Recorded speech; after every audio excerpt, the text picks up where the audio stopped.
So I know this is going to ruffle some feathers, but it needs to be said. And please know that I am coming from a place of love because I know that your efforts come from a good place. But white liberals, you are not saving the Black community. You are holding us back. It's not allyship, it's enabling.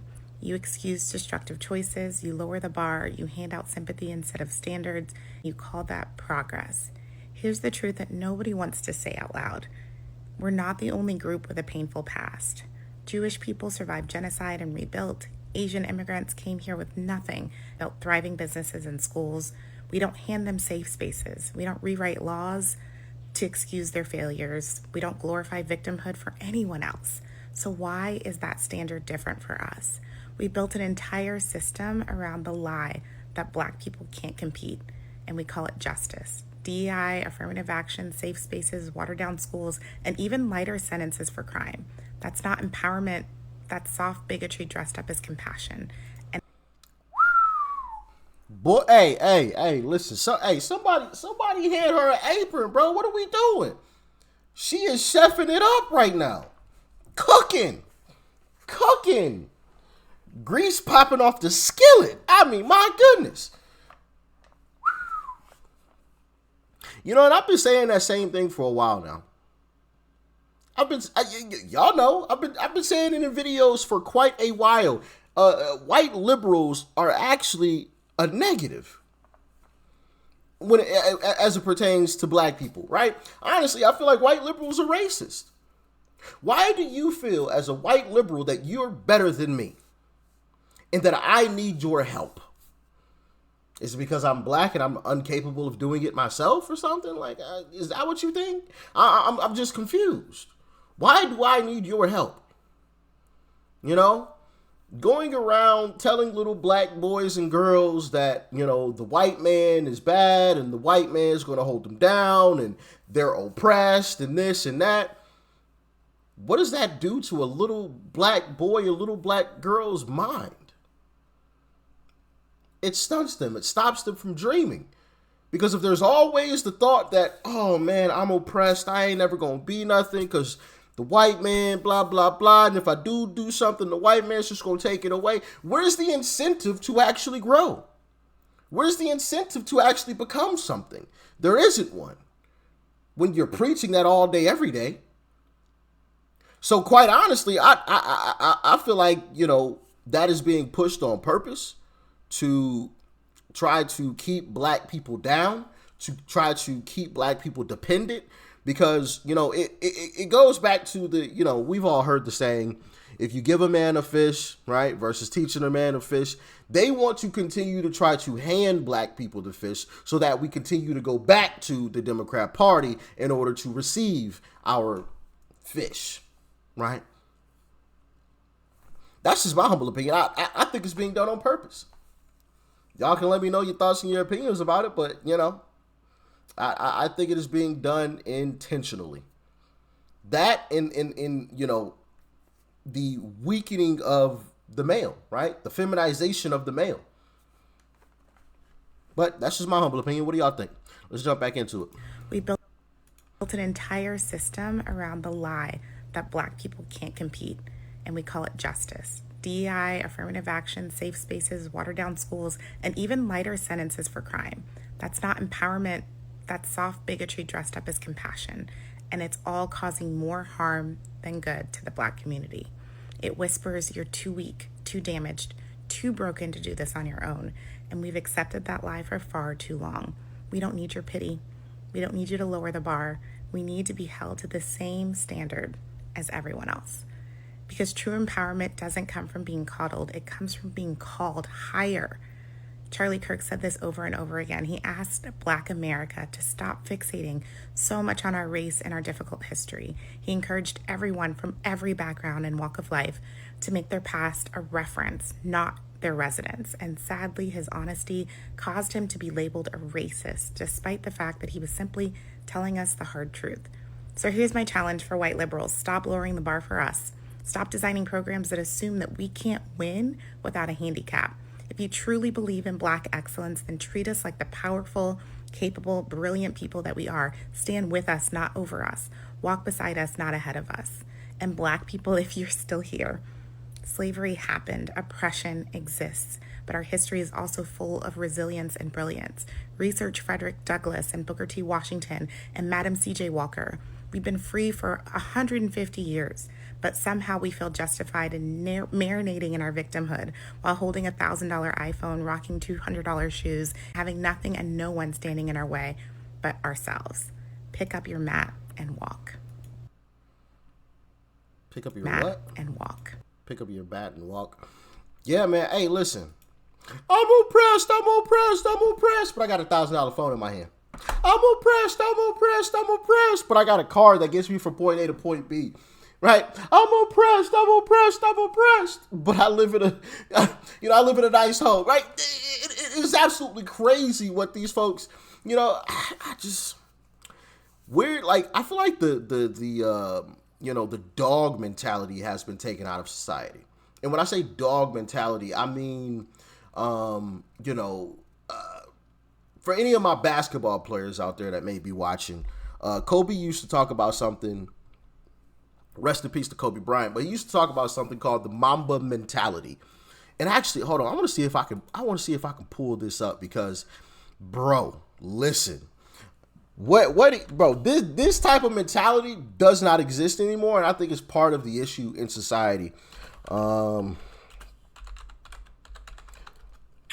gonna see if I can pull this up because he posted something, obviously while he was still alive, that I absolutely loved. Let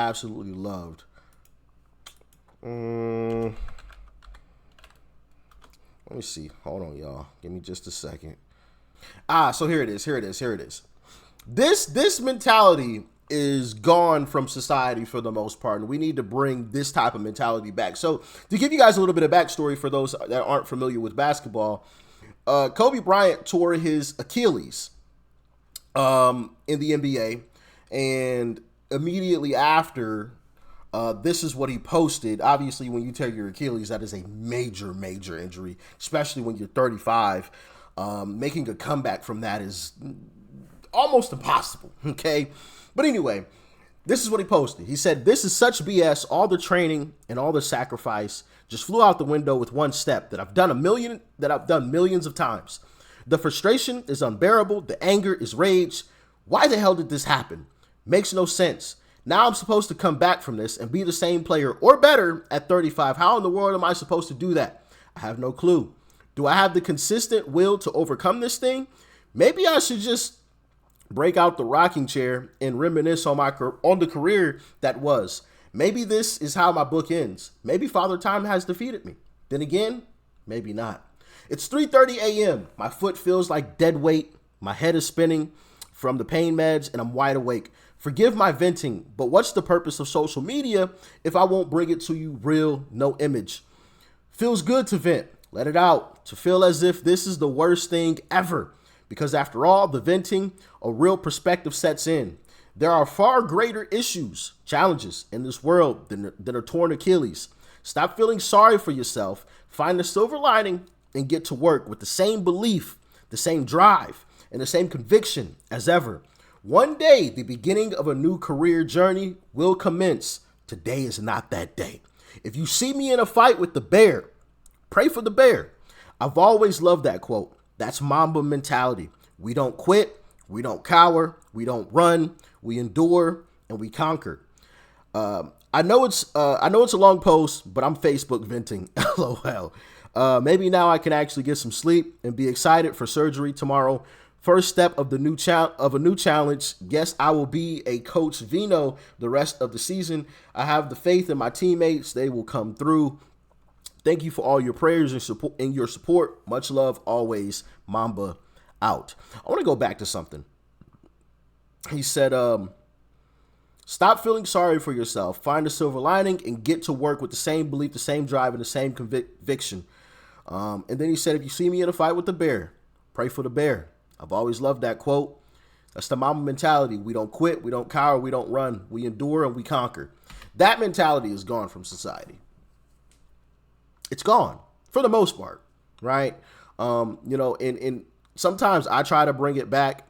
right, and get myself in that kind of headspace when I'm like squatting, for example. Like one of the things that I like to do personally, and I know I'm kind of ranting right now, but hey, Kobe was ranting, so hey, I'm gonna rant a little bit. One of the things that I kind of like to do sometimes when I'm squatting heavy, like 405, 495, 500 plus. If anybody's ever been in the gym, like in the squat rack, the rails, right? You know, like if you squat and then you fail, the bar falls down onto the. I'll take the rails out. I'll take the rails out. So the only choice is, hey, I'm coming up with this, or I'm coming back up with this. There's no other option. I'm not putting 500 plus on my back, and I'm not coming back up with it. Not in the gym with all these people. First off, I'm seriously gonna hurt myself if I don't come back up with this because it's coming down on top of me. Ain't nobody here to save me. But also, too, I'm about to be embarrassed because this is a full gym right now. Like, this is going to be embarrassing. I just took these pins out. There's nothing here to catch me. But let me tell y'all something. That puts you in that I don't know. It gives you like this adrenaline rush. I don't know. Maybe it's just me. Maybe I'm just crazy in the head. I don't know. But I've never failed when I've done it. Never. Not once. Every time I've done that to myself, I've come back up with the weight. And, you know, it's sad because you have so many people who like will avoid not just like, obviously that was gym, but just tough things in life. Oh no, and just cower away, or they'll experience a bad situation or a circumstance like Kobe did in this, and they'll just quit. I'm just going to take my ball and go home. That's the end. And it's like, nah, bro, hey, get back in the game. What are you doing? But that's permeated throughout black culture, and it's sad, man. It's sad to see. It's sad to see so many people wanting to be victims, wanting to you know, running the victim Olympics, so to speak, right? And you heard her say it like, oh, I'm a victim, but I got $1,000 phone. And it's like, come on, bro, really? You're a victim? You got $1,000 cell phone in your hand. You got Jordans on your feet. Those $250 shoes. You live in a 3-bedroom house. What are you talking about? Your car gets you from point A to point B, don't it? Now, it ain't no Lamborghini. But it sure ain't a hoopty either. I done seen you rolling around it. You know what I mean? It's just like, come on, bro. You're not a victim. You're not. You know, it's crazy, man. But hopefully one day this will change. Hopefully one day it'll change. But I love what she said right there, man. It most definitely needed to be said. These white liberals are not doing us any justice, any service. They're actually doing us a disservice. And honestly, I feel like it's being done on purpose. But that's just my humble opinion. I know I've ranted long enough. Y'all let me know what you thought about it in the comments. All right, stay safe out there. Peace and love. I'm out.